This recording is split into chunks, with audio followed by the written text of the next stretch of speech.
Em 2021, o presidente turco Erdogan recebeu um presente do Partido do Movimento Nacionalista, um mapa do mundo túrquico.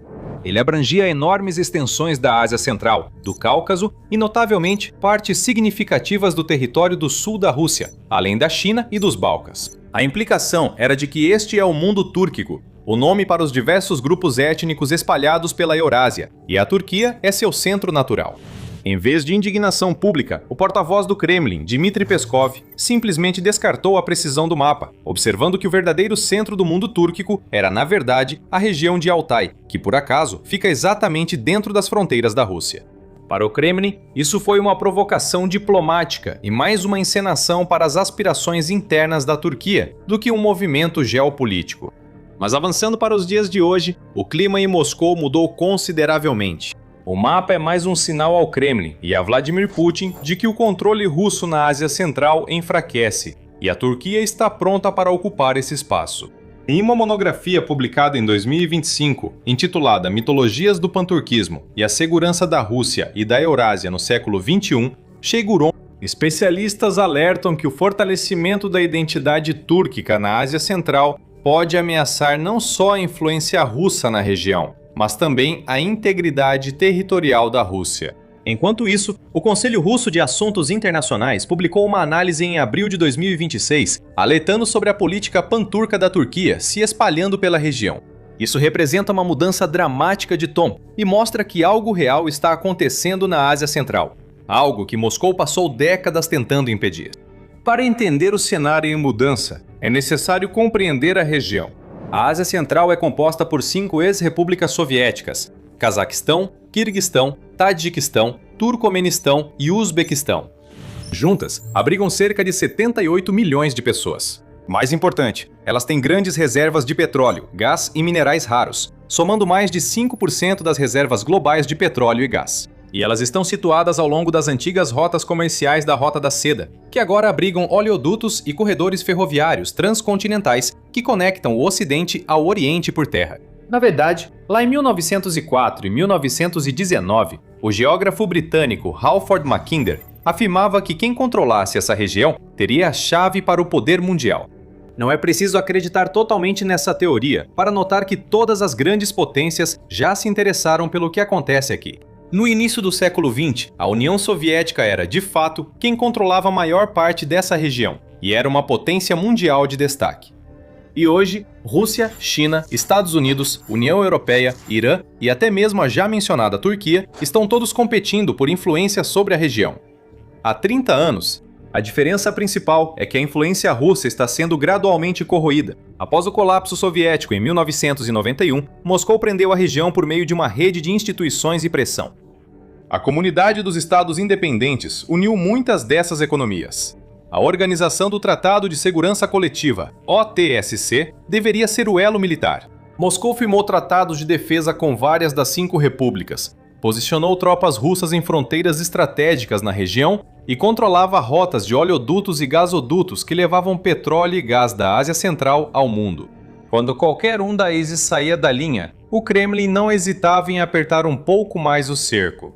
Moscou teria exigido uma participação de 20% a 40% nos depósitos do Cazaquistão, ainda em exploração. Quase suspendeu as exportações de petróleo cazaque de maio a agosto e pressionou o Turcomenistão sobre receitas do gás. A região sempre atraiu interesse russo, pois suas economias permaneceram ligadas à Rússia pelo comércio, energia e remessas de milhões de trabalhadores migrantes da Ásia Central. Isso funcionou por muito tempo. Os líderes da Ásia Central dependiam economicamente de Moscou, confiavam nas garantias militares russas e eram moldados por 7 décadas de domínio soviético. O russo continuou sendo o principal idioma para a comunicação entre regiões. O alfabeto cirílico, imposto por Stalin no final da década de 1930 para afastar os centro-asiáticos de sua herança literária pré-soviética e da Turquia, ainda era utilizado em toda a região. Na verdade, as pessoas que vivem em 4 das 5 repúblicas, uzbeques, cazaques, quirguizes e turcomenos, compartilhavam ancestralidade, religião e laços linguísticos comuns muito antes da União Soviética, com minorias espalhadas por toda a região. Embora não criadas pelos soviéticos, Moscou formalizou e dividiu essas identidades em repúblicas separadas no período soviético, frequentemente cortando conexões culturais e demográficas existentes. A Ásia Central foi essencialmente fragmentada e depois moldada para se tornar o que a Rússia queria. Agora, no século XXI, veio a invasão da Ucrânia pela Rússia. Os líderes da Ásia Central observaram a Rússia anexar a Crimeia em 2014, uma ação que a Turquia, ela própria membro da OTAN, criticou. Então, a guerra em larga escala começou em 2022. O mundo túrquico então começou a considerar quem poderia ser o próximo, independentemente do resultado. Alguns líderes reafirmaram a integridade territorial da Ucrânia, mesmo buscando maximizar seus acordos com Moscou. O presidente do Cazaquistão, Tokayev, afirmou publicamente que não reconheceria os territórios separatistas ucranianos que a Rússia anexava, mesmo estando em solo russo. Esse tipo de declaração teria sido impensável uma década antes. A OTSC, o equivalente russo à OTAN, provavelmente perdeu ainda mais de sua credibilidade. Em 2023, o Azerbaijão avançou contra posições armênias em Nagorno-Karabakh, e a Rússia não fez nada para defender sua aliada, a Armênia. O primeiro-ministro da Armênia iniciou o processo de saída completa da organização em 2024 e em 2026, o país deixou de financiar a aliança e de afirmar que faz parte dela. Naquele período, a Rússia estava profundamente envolvida na Ucrânia, com a maior parte de suas forças de combate engajadas na guerra, e dificuldades para obter avanços, o que limitava muito sua capacidade de ajudar a Armênia, mesmo teoricamente. Nesse contexto de recuo militar da Rússia, o Cazaquistão e o Uzbequistão continuaram a transição do alfabeto cirílico para alfabetos baseados no latim, enquanto o Quirguistão tem debatido cada vez mais a possibilidade de fazer uma mudança semelhante. Os países estão renomeando cidades e locais geográficos importantes para remover designações russas da era soviética. E todos os 4 estados túrquicos têm se identificado cada vez mais como parte do mundo túrquico, que se estende de Istambul até a China, por meio da Organização dos Estados Túrquicos. Isso nos leva à ideia do panturquismo, ou seja, a unificação política, ou pelo menos a coordenação do mundo túrquico. Isso remonta ao final do século XIX, quando intelectuais túrquicos no Império Russo e pensadores otomanos buscaram suas raízes culturais na Ásia Central. Foi uma ideia poderosa que a União Soviética se esforçou enormemente para suprimir. Daí a fragmentação e a renomeação de nações inteiras, línguas e a imposição de alfabetos estrangeiros. Até mesmo a palavra Turquistão, que era o nome tradicional de toda a região, foi banida dos documentos soviéticos e substituída por Ásia Central Soviética, devido às associações panturquistas. Avançando para a queda da União Soviética, o reengajamento da Turquia com a Ásia Central começa. O então presidente Turgut Özal reconheceu a independência das repúblicas da Ásia Central mais rápido do que quase qualquer outro e lançou a Turquia na região com total ousadia. Nos anos seguintes ao colapso soviético, a Turquia estabeleceu 3 grandes universidades na região. A Universidade Kazakh-Turca Akhmet Yasavi, em Turquestão, a Universidade Kirguiz-Turca Manas, em Bishkek, e a Universidade Internacional Turcomeno-Turca em Ashgabat. A Turquia investiu mais de 3,8 bilhões de dólares na Ásia Central e no Cáucaso entre 1992 e 2003, o que equivale a cerca de 7 bilhões de dólares hoje, ajustando pela inflação. Mais de 1.170 delegações diplomáticas visitaram as repúblicas túrquicas apenas no primeiro ano de independência. Segundo alguns relatos, Özal trabalhou até a morte em viagens diplomáticas pela região, falecendo em 1993, após uma visita a todas as repúblicas túrquicas. Esse primeiro impulso levou a Rússia a reagir com força. Usando seu poder econômico, limitou o acesso das novas repúblicas à assistência internacional. A instabilidade econômica e política da Turquia em meados dos anos 1990 reduziu os recursos para a Ásia Central. Líderes da Ásia Central, recém-libertos de uma potência mundial, não queriam se subordinar novamente. Após o partido AK, liderado por Erdogan, assumir o poder em 2002 e buscar transformar o país em potência regional no Mediterrâneo, a política externa turca voltou-se ao Oriente Médio, deixando a Ásia Central em segundo plano. Por exemplo, em 1992, quase toda a ajuda da Turquia foi destinada à Ásia Central. Em 2005, 55% dos projetos da Turquia eram realizados em países caucasianos e da Ásia Central. Esse número foi reduzido para 36% em 2010. A ajuda ao Tajiquistão chegou a quase 650 milhões de dólares, mas depois caiu para 5 milhões por ano. Mas a Turquia nunca saiu totalmente, e em vez de dar ajuda financeira direta, criou instituições que gradualmente mudaram o sentimento dos países túrquicos em favor da Turquia. O Conselho de Cooperação dos Estados de Língua Túrquica foi estabelecido em 2009 e depois se tornou a Organização dos Estados Túrquicos. A emissora estatal turca TRT lançou a TRT Avaz em 2009, transmitindo em azerbaijano, cazaque, quirguiz, turcomeno e uzbek, levando notícias e acontecimentos turcos diretamente para as salas de estar da Ásia Central. O comércio entre a Turquia e a região cresceu de 838 milhões de dólares em 2002 para 9,5 bilhões de dólares em 2021, e quase 4 mil empresas turcas estavam operando nos 5 países. Então veio 2020 e tudo se acelerou. A guerra na Ucrânia, a implosão da OTSC e o conflito entre a Armênia e Azerbaijão, a retirada dos Estados Unidos do Afeganistão. Tudo isso criou um vácuo de segurança na fronteira sul da Ásia Central e a crescente dominância econômica da China sobre toda a Ásia. Tudo isso fez os estados da Ásia Central buscarem uma terceira opção, e a Turquia já vinha se preparando silenciosamente para esse momento. O Conselho de Cooperação foi renomeado para a Organização dos Estados Túrquicos em 2021, indicando exatamente quais eram as ambições do país. Em 2020 e em 2021, a organização adotou a Visão do Mundo Túrquico 2040, o roteiro explicitamente inspirado na integração da União Europeia, com objetivos de mercado e alfabeto comuns, instituições compartilhadas e coordenação política e de segurança mais aprofundada. Os dados do comércio interno do bloco mostram o avanço rápido. Eles passaram de 33 bilhões de dólares entre os Estados-membros em 2022 para 42 bilhões de dólares em 2023, o que representa um salto de 27% em apenas um ano. O comércio bilateral da Turquia com a região saltou para cerca de 13 bilhões de dólares em 2023. Cazaquistão e Turquia concordaram em impulsionar o comércio bilateral para 10 bilhões de dólares até 2030, a partir de um valor confirmado de 6,3 bilhões de dólares em 2023. Até mesmo a inclusão do Azerbaijão nesse alinhamento regional é estrategicamente significativa. A Turquia apoiou o Azerbaijão militar e politicamente durante todo o conflito de Nagorno-Karabakh, e a vitória azeri consolidou sua reputação como parceiro de segurança confiável. Agora que o Azerbaijão se juntou à estrutura consultiva da Ásia Central, ele pode atuar como uma verdadeira ponte geográfica e política entre os 5 estados da Ásia Central e a própria Turquia. O Turcomenistão também deve considerar a adesão plena à OTS, completando o bloco túrquico. No entanto, isso ainda é uma questão política. A razão pela qual a Rússia deixou de disputar influência na Ásia Central é a situação de seu exército. Mas antes de chegarmos a isso, certifique-se de estar inscrito no The Military Show. Postamos vídeos diários sobre eventos recentes e grandes mudanças geopolíticas ao redor do mundo.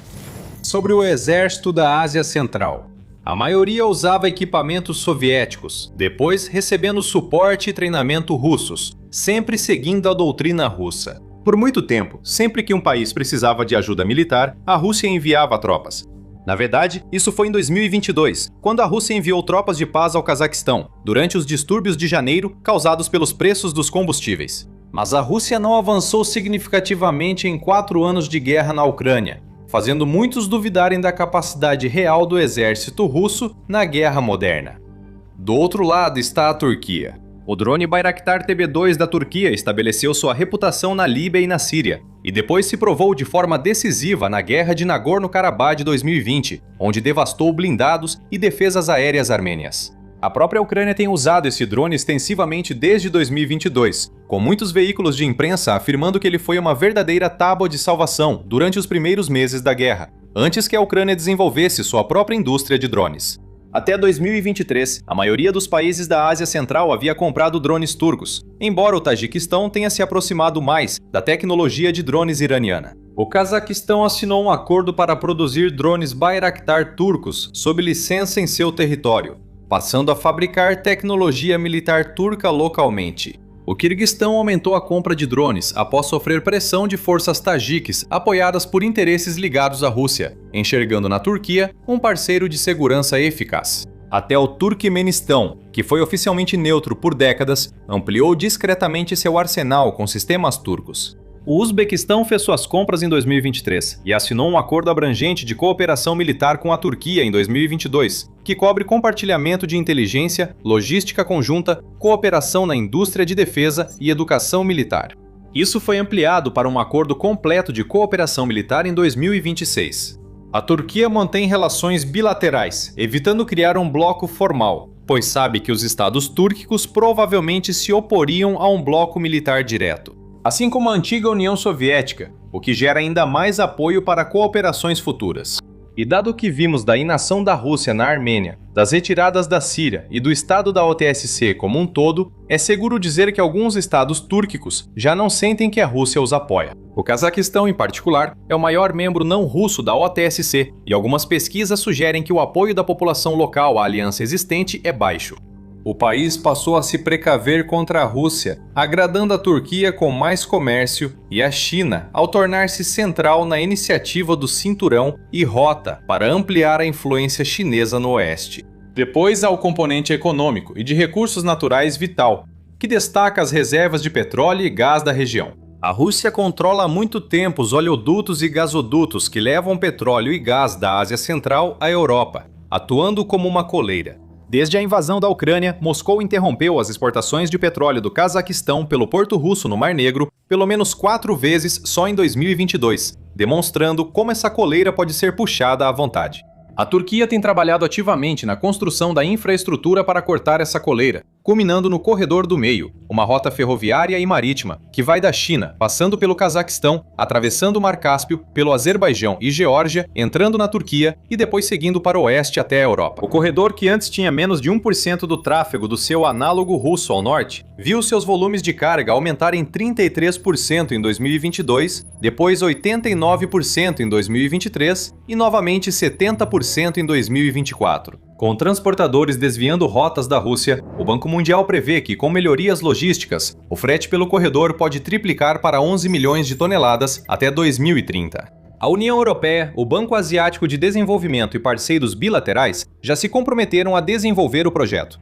A Turquia está situada na extremidade ocidental desse corredor, o que lhe confere uma enorme vantagem geográfica. No setor de gás natural, a Turquia busca o gasoduto Transcaspiano, que levaria gás do Turcomenistão sob o Mar Cáspio até o corredor sul de gás, entregando-o à Europa via Turquia. Esse projeto está em desenvolvimento desde 1997 e foi bloqueado todas as vezes pela Rússia e pelo Irã, ambos interessados em impedir que o gás do Turcomenistão chegue à Europa sem passar por seus territórios. Mas em 2024, a Turquia e o Turcomenistão assinaram um memorando de entendimento sobre transferências de gás natural, o primeiro passo concreto para tornar esse gasoduto uma realidade. O Turcomenistão, dono da 4ª maior reserva de gás natural do mundo e quase totalmente dependente da China como comprador, tem fortes motivos para diversificar. Se o gasoduto Transcaspiano for construído, será o maior golpe em décadas contra a influência energética da Rússia na Ásia Central e Europa. O principal ponto que preocupa a Rússia é que o panturquismo foi baseado em premissas semelhantes ao panslavismo, conceito usado pela Rússia para justificar a invasão da Ucrânia. Apesar da influência soviética, os países túrquicos são culturalmente mais próximos da Turquia. Negar esse laço, enquanto se defende a ligação entre Rússia e Ucrânia, é hipocrisia. Alguns analistas russos passaram a enquadrar o panturquismo como uma conspiração da OTAN, alegando que se trata de uma operação ocidental orquestrada para enfraquecer a Rússia pelo sul. Essa interpretação relaciona-se à participação da Turquia na OTAN e à decisão de acionar a Convenção de Montreux na guerra da Ucrânia, limitando o trânsito de navios de guerra adicionais pelos estreitos turcos e dificultando a posição russa no Mar Negro. Isso não quer dizer que a Turquia esteja apenas ocupando o espaço da Rússia. A Turquia não faz fronteira com nenhum dos 5 países da Ásia Central, ao contrário da Rússia e da China. A geografia traz vantagens em comércio, infraestrutura e alcance militar que diplomacia e venda de drones não compensam totalmente. O comércio da China com a região alcança 89,3 bilhões de dólares. A União Europeia comercializa 74,65 bilhões de dólares, e a própria Rússia ainda comercializa aproximadamente 40 bilhões de dólares. A corda bamba geopolítica da Turquia complica ainda mais tudo. Erdogan manteve relação ativa com Putin durante a guerra na Ucrânia, pois a Turquia recusou aderir às sanções ocidentais contra a Rússia. Em vez de impedir a Rússia no Mar Negro, Erdogan intermediou a iniciativa de grãos do Mar Negro. A Turquia segue comprando gás russo e mantendo laços econômicos que limitam o quanto Ankara pode confrontar Moscou abertamente no quintal de Moscou. Ao mesmo tempo, a participação da Turquia na OTAN significa que, no final das contas, ela deve atender ao pedido de defesa coletiva da aliança. No fim das contas, os países da Ásia Central, por sua vez, não estão realmente escolhendo a Turquia em vez da Rússia e da China. Em vez disso, eles estão adicionando a Turquia a um jogo de equilíbrio que já praticam há décadas. O mesmo presidente do Cazaquistão, que apoia a integridade da Ucrânia, participará do desfile do Dia da Vitória de Putin em Moscou. O que realmente é novo é a direção que estão tomando. Alfabetos latinos, cidades renomeadas, livros de história comuns, compras de drones e corredores comerciais sendo construídos ao redor da Rússia, em vez de passar por ela, formam uma infraestrutura que permite a esses países reduzirem gradualmente sua dependência russa. A Organização dos Estados Turcos não é a União Europeia nem o BRICS, mas é uma instituição funcional com fluxos comerciais reais, cooperação militar de verdade e um roteiro de integração de longo prazo que está realmente sendo implementado. A Turquia é algo que a Rússia realmente não pode ser. Um parceiro econômico com forte vínculo cultural à região, por história e língua comuns, além de ser o segundo maior exército da OTAN e previsto entre os 10 maiores em 2026, a maior ironia é que Putin lançou sua invasão à Ucrânia, pelo menos em parte, para reafirmar a dominação russa sobre o espaço pós-soviético e impedir a erosão ainda maior da esfera de influência de Moscou. A guerra acelerou o afastamento da Ásia Central da Rússia mais do que qualquer outro evento nos últimos 30 anos. Isso deu à Turquia uma chance que Ankara aproveitou de forma rápida e eficaz. Com a China ganhando importância regional, o controle da Rússia sobre a Ásia Central enfraquece rapidamente. Mas além dos objetivos geopolíticos, a própria Turquia avançou em seu setor militar e tem grandes planos de guerra. Não deixe de conferir este vídeo para saber mais, e clique no botão de se inscrever para receber as últimas notícias sobre geopolítica e guerra do The Military Show.